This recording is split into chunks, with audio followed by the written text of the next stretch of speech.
Yes, welcome, welcome, welcome. What's up? What's up? What is up? Back once again, it is the Incredible in the Black podcast. And in case you weren't aware, this is a podcast dedicated to covering the current events and social issues going on in your Black world and covering it all from the perspective of three grown ass men who like to get into a little bit of good trouble. I am your host, Big O, Mr. In the Black himself. I have a very special guest lined up for us tonight to have a conversation. I want to introduce you guys to Mr. Jason Green. Jason Green is a Maryland-born community organizer, an attorney, storyteller, and entrepreneur. He served in the Obama administration as a special assistant and associate White House counsel, and he is he co-founded SkillSmart, a company that reshapes how communities measure economic impact. And he's also a director and producer of an award-winning documentary, Finding Fellowship, which explores the rich history of Quince Orchard and the fight to preserve its legacy. Please help me welcome Jason. Oh, hello. Brother Green, thank you so much for being on the show, taking time out of your busy schedule. I know you've got a lot of hands to shake, babies to kiss, and all those other things. I appreciate you taking the time out. Now, I am familiar with you, but I want you to introduce yourself to our listeners, to our guests. Please tell us a little bit about yourself. It's such a pleasure to be with you. And I am happy to say that I am but a nobody, here to tell everybody about somebody who can heal anybody. Like, I'm the son of a preacher and a public school teacher, an activist grandmother. And I'm just so honored to get to be with you today. Obviously, I'm the author of Too Precious to Lose, a book that we're going to spend some time talking about. But before that, I got to be on this journey of trying to build resilient communities, strong, connected communities. And I've just had the great fortune to get to do that in different ways. I got to do that as a policy and practitioner, wearing a hat for the Obama administration. I've gotten to do that as an entrepreneur, building SkillSmart, as you mentioned. I've gotten to do that as a film director through Finding Fellowship. And I've gotten to do that now as an author, but always with the desire to build connected communities that are full of deep respect and value. So just really honored to get to be with you and talk a little bit more about this journey. Not a problem. Now, as you mentioned, and I should have mentioned it better, your latest book, Too Precious to Lose. Actually, before we even get into the book, because I took some time to actually watch your documentary, Finding Fellowship. Being a Marylander myself, growing up in Maryland for the majority of my life, it was a new story for me.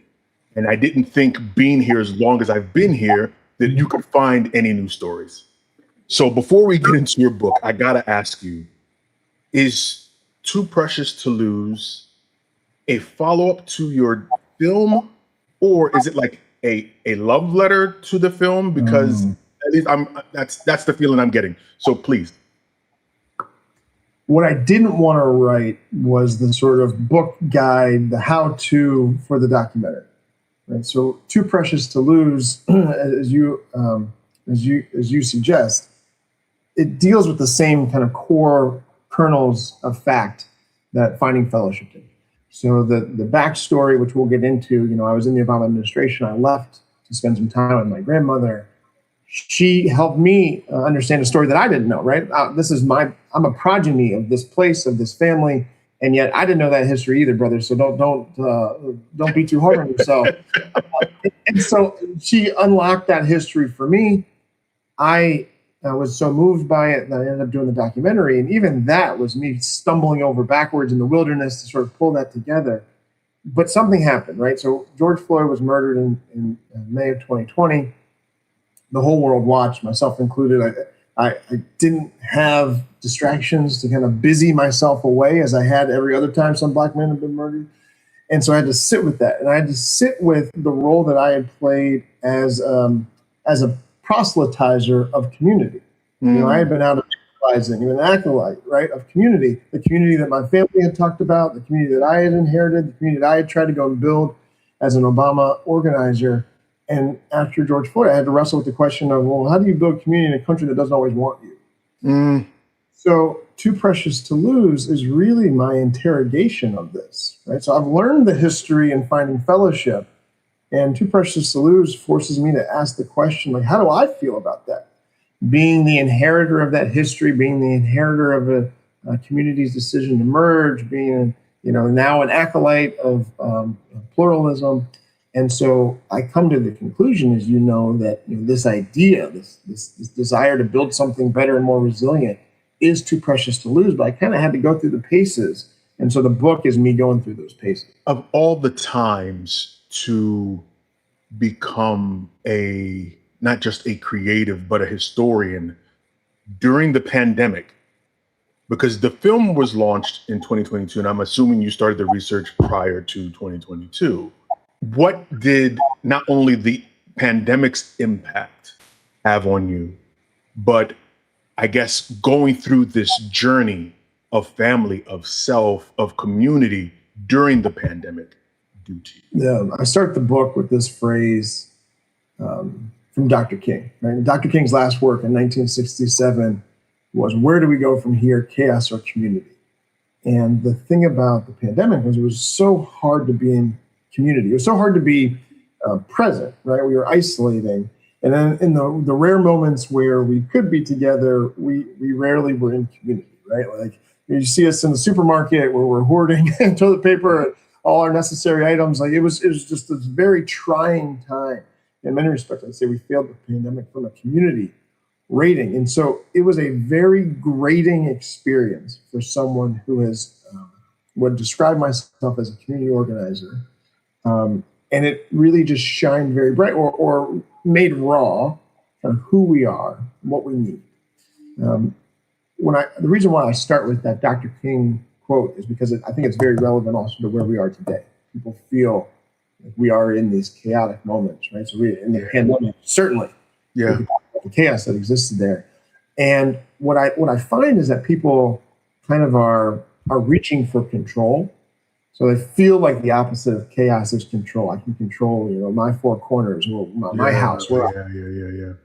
And what I think Dr. King prophetically knew was that the opposite of chaos isn't control. It actually is community. It is connection. And so coming through the times of the pandemic, what I realized is like how hungry we were for that connection, right? How hungry we were to build community, and how necessary it is to sort of get us through those difficult moments where instinctively we reach for isolation, we reach for control, but really it's our opportunity to build and connect together that will marshal us forward. So you begin your book actually with the moment you got a call that changed your life about your grandmother. Yeah. Can you tell us a little bit more about that and how it impacted you into writing the book? It's funny, I almost missed that call, right? The people who read the book will know the first call I got from my mother, I let that one go to voicemail. And she then called, I was sitting at my desk working on a memo in the White House, and she called the White House switchboard, who then patched her through to my desk phone. And when I saw her number pop up, I was like, I should probably get that. And to my mom's credit, she doesn't entirely remember. She's like, did I really call twice? I was like, yeah, Mom, you really called twice. She let me know that my then 95-year-old grandmother was in this facility that I sort of, for ease of language, I call a hospital, but it was this kind of elder care hospice, had a lot of different components, but it was a hospital. What was really beautiful about that, I didn't realize this until I walked into it, but I grew up on a street that my grandparents lived at the top of. It's now called Fellowship Lane. It was a dirt road when I was growing up. Aunts and uncles, cousins lived all in between. But my grandparents lived at the top. And because my parents both worked, I got dropped off there after school. And my grandmother volunteered at this local hospital. Well, I got to go and volunteer with her and sit with her and watch her, labor and love with people late in life. And it was my introduction to service, right? To see the makes life better just by being present. Well, now you fast forward, I walk in, it happens to be the same facility that she's now in. She's the patient. She's 95. Wow. And I start to, the kernels start to be made apparent that maybe I'm supposed to go and sit with her the same way I watched her sit with other people. Yeah. Now, I know that your grandmother was such a prominent role in your life, and you really bear that out in your film as well.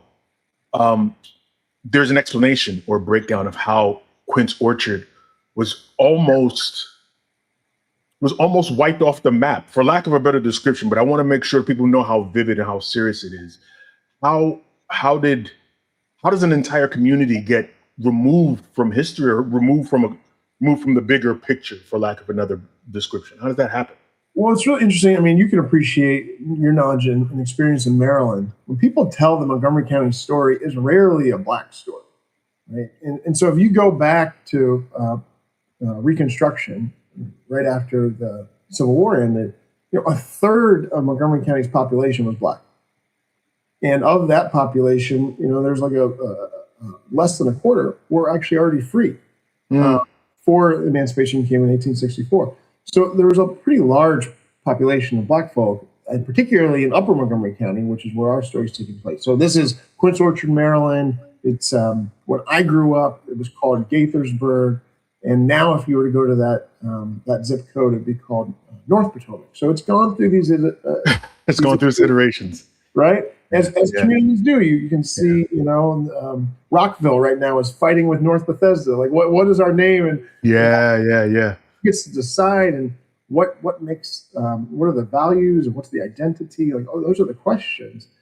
In Quince Orchard, it had this rich and vibrant rural history. So I say that my family is one of the long in the tooth black families of Upper Montgomery County, but also one of the long in the tooth farming families. Like my grandfather, when I came along, I remember he still had his cows and his pig farm. Right, I grew up right next to a pig farm on a dirt road. Like that's where Montgomery County still was. Yeah. But all that began to change in my dad's generation. He'll talk about how folks were moving off of the farm, right? They got the good counsel from their parents, so they started moving to Washington, D.C. and Baltimore, further away. And as that community began to shift from its sort of rural origins to a more suburban community, you saw land increase in value, and a lot of the folks who were working those farms didn't have the capital to buy land as it started to increase in value. Some of the black folks who did own land decided to sell and take advantage of the increasing value, but the folks that were moving in were disproportionately white. And so you see the demographics begin to shift from, the black population of Montgomery County being a third to much more significantly less today. And at that time, at the same time, you start to see some of the identity of places like Quince Orchard start to fade away in people's memories. Yeah, I'm looking at least from the last numbers that I've seen, black population throughout Montgomery County has dwindled over the past 20 years to about maybe 15%, if that. And that's a drastic fall off from a third. I did not know that the population was a third. Wow. Now, during your research, not just for the film, but for the book as well, I know you captured a lot about this. Is there anything that you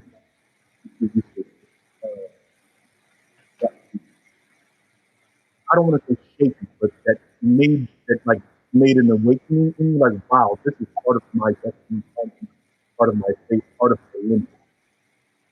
Oh, I'm very excited for your viewers and listeners to check out Too Precious to Lose for this very reason. A lot of folks come up to me this in different directions. One, you have people that come up wanting to do their own genealogy, right? Like I'm in the process where I'm supposed to do this work. But I also talk to a lot of folks who, feel connected to my grandmother because they wanted to do that same sort of work for their own families. They were supposed to talk to their mother, their grandmother, their great uncle, whoever carried the stories, and they say too often, frankly, that person's passed on before they had the opportunity. So I had the great fortune, the luxury to get a wake-up call to go spend time with my grandmother. In her brilliance, she would actually push me out of her hospital room and say, if that's part of the story interests you, you should go talk to, all these different people. So I got to really collect a community story. And that's when it started to become a documentary. That's when maybe the book was going to generate, because I started to see that the different people, different perspectives, all held a piece of the Quince Orchard story, and you got to pull it together. Well, what's remarkable to me, is that when some of those folks have passed on, I've taken our interview, which is never more than an hour, right? It's hard to get more than that. And I'll snip it and I'll give it to the family. Often that's the most comprehensive archive of that person's life. I get an hour with them and it's, the most comprehensive. And it just struck me. And so I feel grateful that I get to spend time. And so I want everyone to have this public service announcement that you get to sit with your loved ones. Make the time. Don't wait for the time.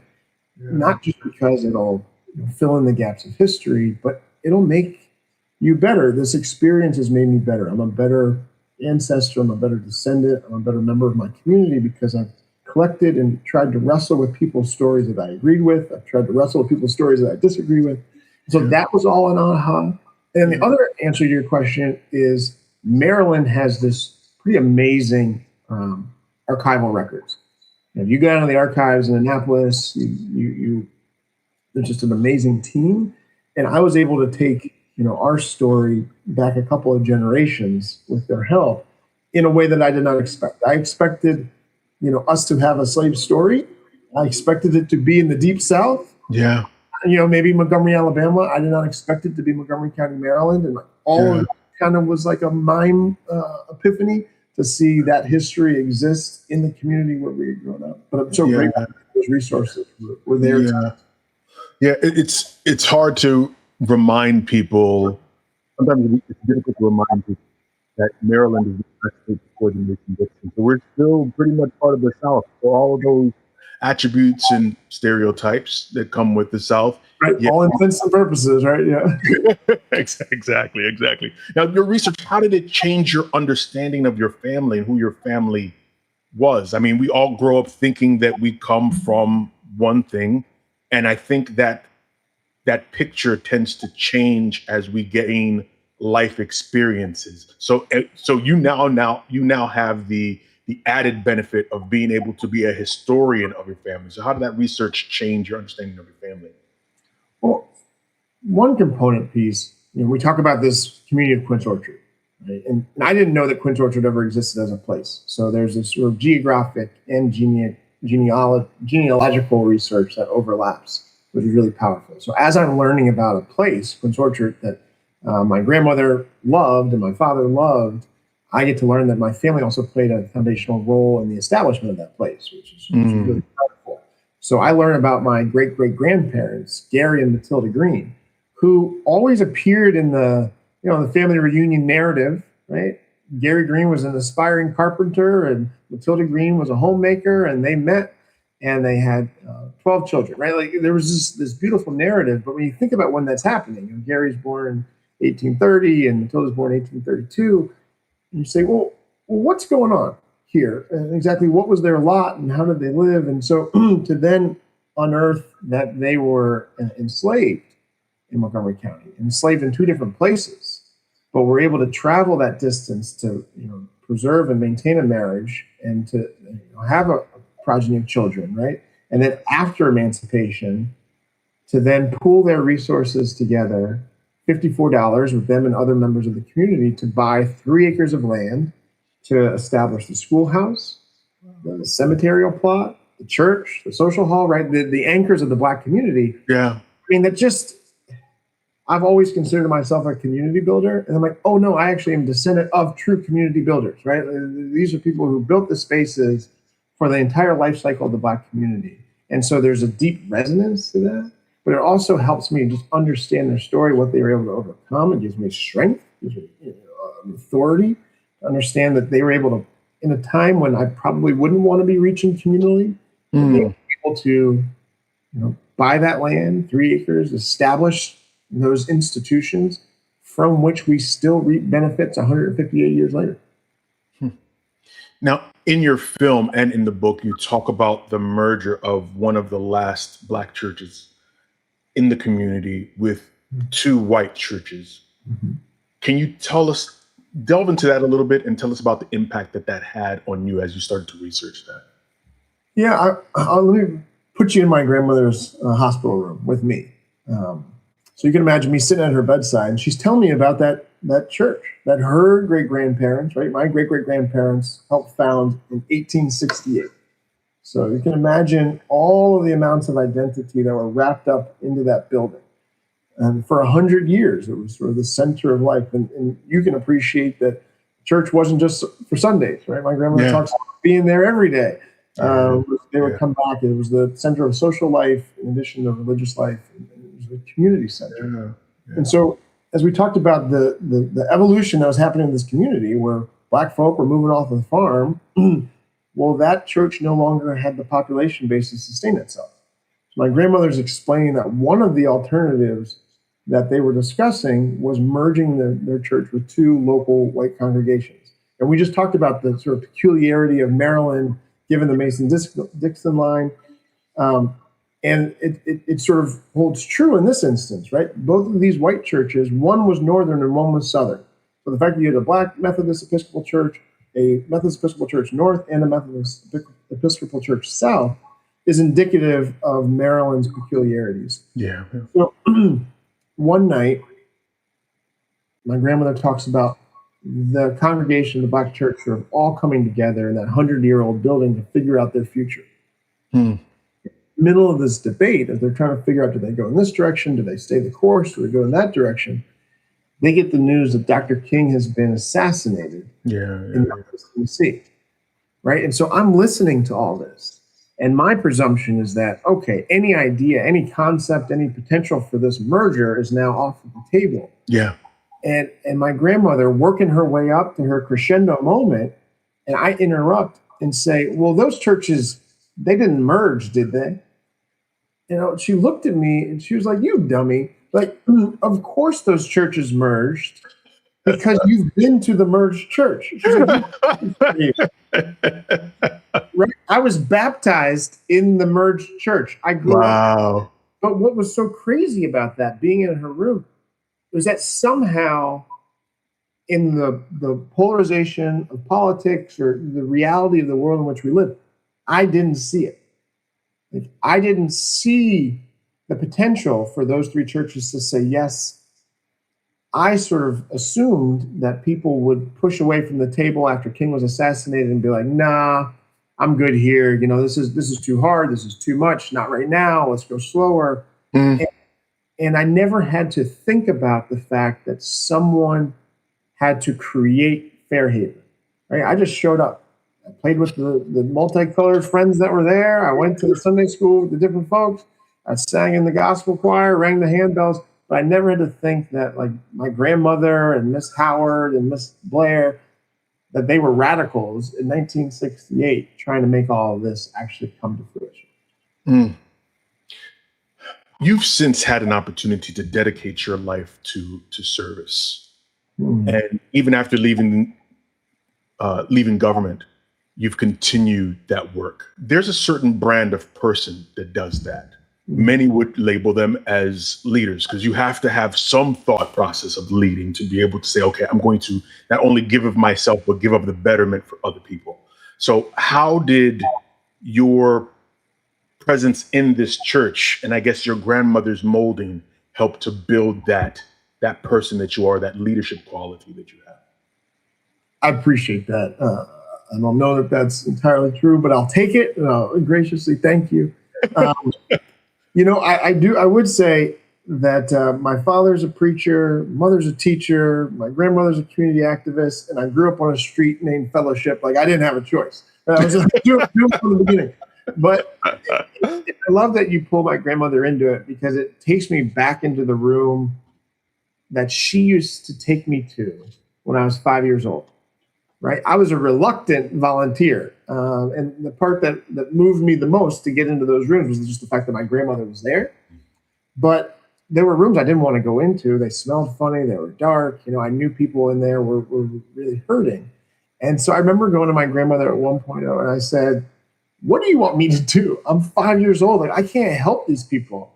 And my grandmother said, "We're not here to save anybody. We're here to serve somebody." And that frame, right? Take yourself out of this. We're here to serve somebody else. And it showed me that that her and being a witness, by reading the daily devotional, by being someone's gossip partner, you know, that she was making their lives better by being present. And so the way that I now view leadership, to use your frame, is I think that leadership is a manifestation of service. And my grandmother showed me that service is just a manifestation of love. You have to love people. This is the woman who, when she would wake up in the middle of the night, unable to sleep, she would say, "Oh, well, what a good opportunity for me to pray for others." That's just the frame in which she operated. And so I'm glad that I got to pick up, a little piece of Pearl's wisdom. I'm going to I have to add on to that. How did she teach you ultimately to be resilient? Because to be a leader is very difficult. To be a servicer is very difficult. To constantly be, not only want to give of yourself, but to have people take of you is very difficult. So where did you learn your resilience from, or how did you pull that together? I mean, I think my grandmother is she's my oracle. I reference her in Too Precious to Lose. I talk about grandma being the oracle and how much of, puppet master strings she's truly pulling. But this experience with her, getting to go and sit with her and hear her stories, those were stories of resilience. There were stories of my ancestors' resilience, of understanding how they could come out of enslavement and channel anger into community building, how my grandmother could share stories of resilience of her managing segregation and Jim Crow and manifesting that into church mergers. It helped me understand, because I think I really struggled with my own anger with where we were, the lack of progress that we're experiencing, and my anger turned into isolation. And so it really forced me, sitting with this, to look back at the stories, look back at the example, and understand that my anger is not unique, and my anger is not an excuse. My anger is something actually to be channeled, because certainly those that came before me were angry. They had far fewer reasons to hope and to dream, and yet they built, and yet they progressed, and yet they worked harder. And so that conversation of resilience is just one demonstrated through example. You've really laid out a story just in our brief conversation so far that has me emotionally attached to your family, to your church.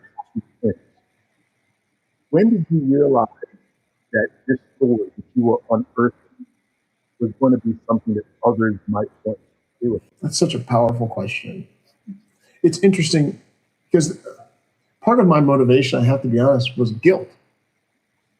I felt guilty that I was on this, some call it a sort of selfless path of service. Another frame is a self-consumed path, right? I had gone off to Yale Law School. I'd gone off to the Obama campaign where I was National Voter Registration Director. I went off to the highfalutin White House. And in many respects, I hadn't been home, right? And so you can kind of get consumed in those things as if those things are the goal rather than to achieve the goal. And so I remember when I was sitting with my grandmother, and which I went to hat in hand, right? Guilty that I hadn't been in her hospital room yet. And then I'm now asking her questions about stories that I probably should have already known. And so I remember going to my sister, my older sister, Keisha. And I said, "Keisha, did you know these stories about great-great-grandma and great-great-grandpa Gary in Pleasant View?" And she said to me, she goes, "Yeah, I knew it. How didn't you?" And the reality is, like, that hit, nothing like family, right, bro? Yeah. She had made time. My sister had made time every day before high school. She had breakfast with my grandparents and heard all the stories on her way to school. What's interesting is that she had then wrapped those stories up and she used them as personal fuel. And those were her drivers. And she could tell the stories of personal and community resilience that drove her to great excellence. And when I heard those stories, I, like you, thought that they should be shared. I thought that this was an opportunity, and there's a lesson here for me to draw from, and for others who are looking for stories. I have a very dear friend from law school who turned to me after reading the book. He said, "I don't have a great grandma. I don't have a grandma Pearl. I don't have a community story like this. I'm going to use yours." And that's the whole point, is that I want to share these stories with others so that they can feel connected to them, that they can resonate, that they can feel even connected to their own family, their own place of origin, ultimately to do. I don't want us to just be stuck in this place of nostalgia. I want us to recognize the lessons that our ancestors left for us and apply them today. Well, okay. There are a lot of people that do this type of familial journeying or sojourning. And many times we find them gate. What impact do you want to share this? Because part of community is the outreach and the love and the I guess the connection that you have with a broader sense of people. But at the same time, part of community is also safety and not allowing intruders into that space because of fear of bastardizing your history or the presence of the community and so on. So what made you say this was worth risking that? Because we're seeing that, and I use that, I lay that out given the current state of affairs that we're in. We have allowed many people into our communities who have then torn away at the stories that we've built and the history that we've built. So what really kept you from wanting to gatekeep this story? I think that will be our eternal question. It's the eternal question of how do we preserve? The title of the book is Too Precious to Lose. And that is the theme of this site, the 3-acre site, Pleasant View that I talked about, that my great-great-grandparents helped purchase in 1968 just to lose. And one of the things that had become evident, my grandmother died. She passed away 2 months shy of 107. Right? Wow. So 95. But she was with us until 2 months shy of 107. When she died, she was still a trustee of the Pleasant View Historical Association, right? And so that gives a window into these trustees. And that site amazingly has existed for the last 158 years, in large part due to those trustees. And I give them tremendous credit. But part of their orthodoxy is we preserve the site by protecting it. They shield it, they cover it, and they assume that no one else can love it as much as they do.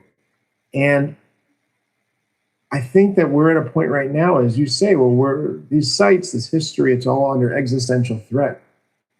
And as in 1968, where that church no longer had the population to sustain, this site is in a similar posture today, where there's a general question of, as there's is there the population to sustain it? And so the theory that I'm pushing the trustees to really think through, maybe the philosophy changes. Maybe it's no longer, you preserve through protecting, but now we preserve through promoting. Now we preserve through in different surrounding communities. It's a risk that's worthwhile with appropriate safeguards, right? With appropriate line of sight. But we have to create space for people to experience this history in their own way. Now, the title of the book is Too Precious to Lose, a memoir to family, community, and possibility. You've really laid everything out there, I think, in the title. I'm going to presume that there was a lot of heavy lifting mentally and emotionally for you, not just before, but even after you finished the book. Your legacy, the family, the legacy and the story of Jason and his larger, broader community that he's laid out in the book. How has that made you think about your legacy, and not only just you personally, but I guess your family going forward, your lineage, and what that looks like? I didn't appreciate when I started Too Precious to Lose, or even Finding Fellowship, that the past isn't past, that history isn't written, that we're still have the opportunity and responsibility to write that history, that we're adding right to the archives. And so I think that that's a really important part of this. We sort of tell our history in these iconic moments and iconic figures. We have the kings of the world. We have the Little Rocks of the world, right? But the reality is that history also lives in between. And I think it's really important, and it's powerful for people to connect to that. One personal example is that I knew that schools were desegregated in Little Rock, Arkansas, right? Little Rock 9. That's what I was taught. Yeah. But I wasn't taught, for some odd reason, that my own father integrated my elementary school. I had to figure that out. But I learned, about this integration. And so it makes history much more tangible and proximate. When I unearthed my great grandparents' slave records, I learned that they were not enslaved in Montgomery, Alabama. They were enslaved in Montgomery County, Maryland. That was an mile in the film. It really got me, bro. Right, a mile from where I grew up. So that has to change the way in which I view the land, the way in which I view the walk to school, which they had to transgress. Yeah. So it makes it all much more proximate. It makes it all much more real. And then, of course, it makes me think about, to your point on legacy, okay, how do I be a good descendant to this history? And now that I have my own son, how do I become a good ancestor of this history? And for my limited time, how do I be a good steward? And that's really so crazy enough, and it's heavy, and I'm going to not cry, but it makes me want to cry, that when my grandmother died, I mentioned she was still a trustee for Pleasant View, and now I sit in her seat. Right. And so you carry the weight of it. I dig it 100%. All right. The last question that I have for you. There are some people that may read your book or see your film, and I highly recommend going to go see the film as well as documentary, that are not as attached to community as you've become, not as attached to a sense of familiarity from people.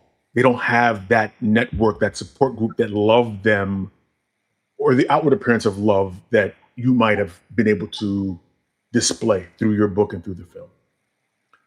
For people in that position, what would your suggestion be for them to, I guess, get a little piece of that, to find a little piece of community, to find a little piece of what their story is, what their larger familial or community story? When we started the conversation, I went to King, right? King's quote, "Where do we go from here? Chaos or community?"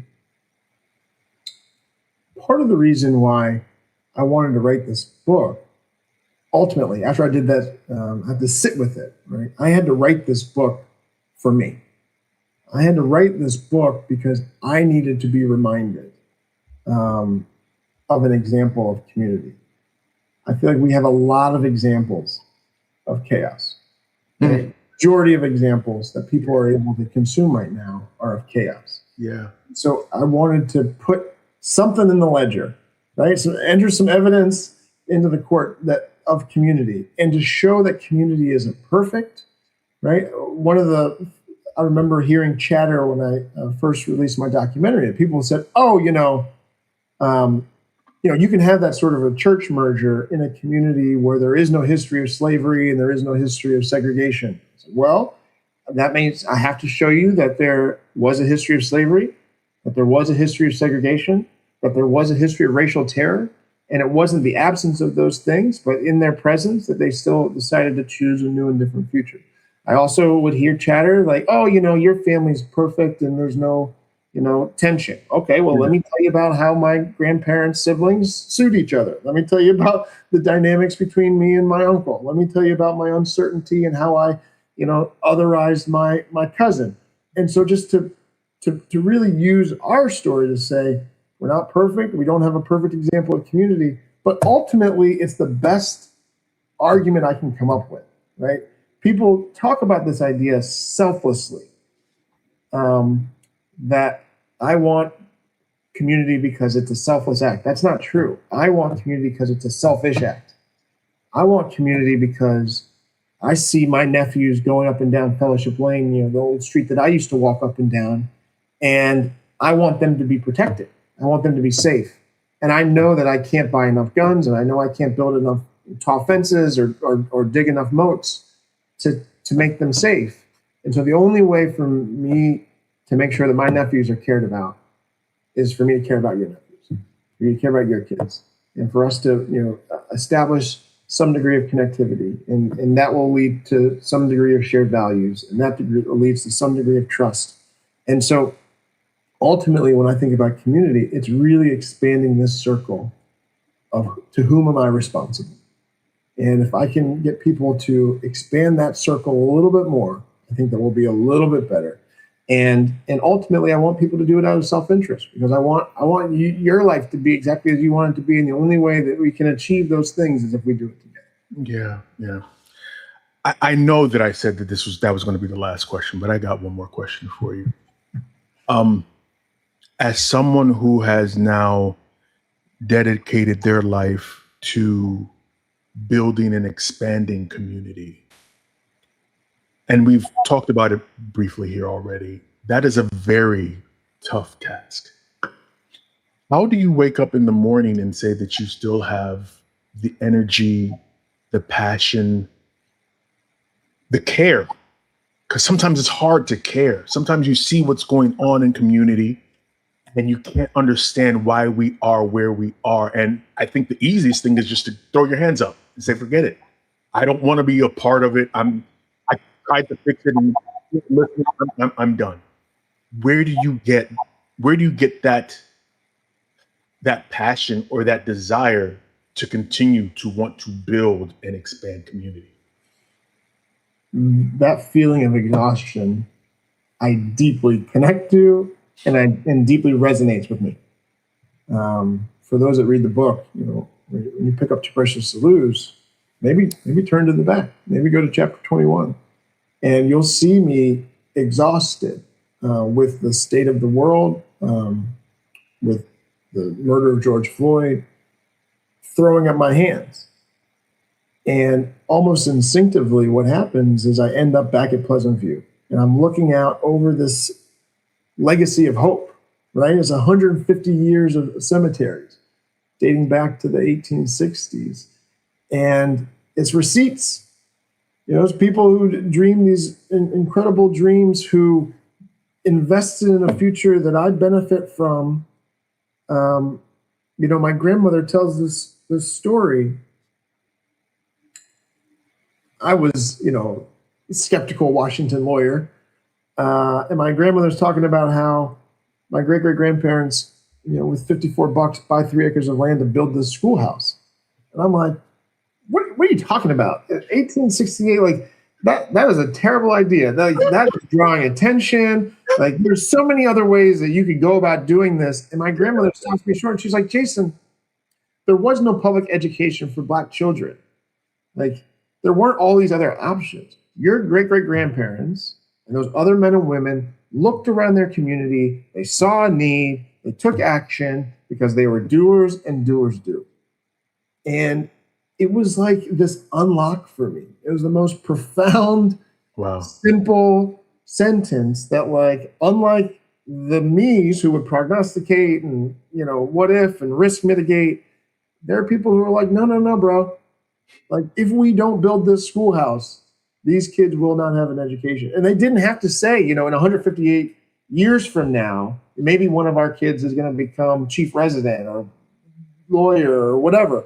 They're like, these kids need a schoolhouse today. And because they acted in such a way, those things happen. They instilled educational excellence in such a way that it continues to trickle down for generations to come. And so for me, my woe is me moments where I'm frustrated, I look at that. I look at the resilience of a people. I look at that cemetery and those receipts and that legacy of hope. And I take my pause. I'm grateful now that I know who and whose I am. Yes, indeed. Whose you are. Yes, indeed. Yeah.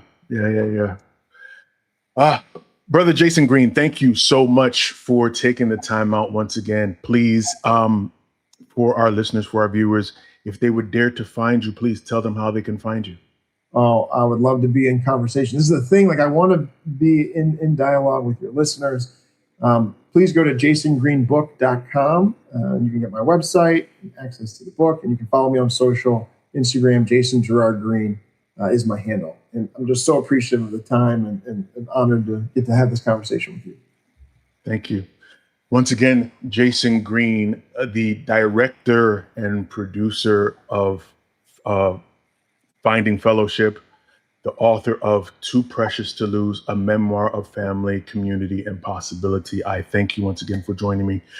And you know, of course, I am Big O. I appreciate you guys for joining us for another incredible episode of the In the Black podcast. You could have been anywhere else in the world, but you chose to kick it with us, and we truly appreciate you. Make sure you follow us across social media at In the Black PDCST on Facebook, Twitter, Instagram. If you really want to become part of the family, you can come on over to our Patreon. We promise you, you will not regret it. But until next time, as always, informed, intelligent, in the Black. Peace.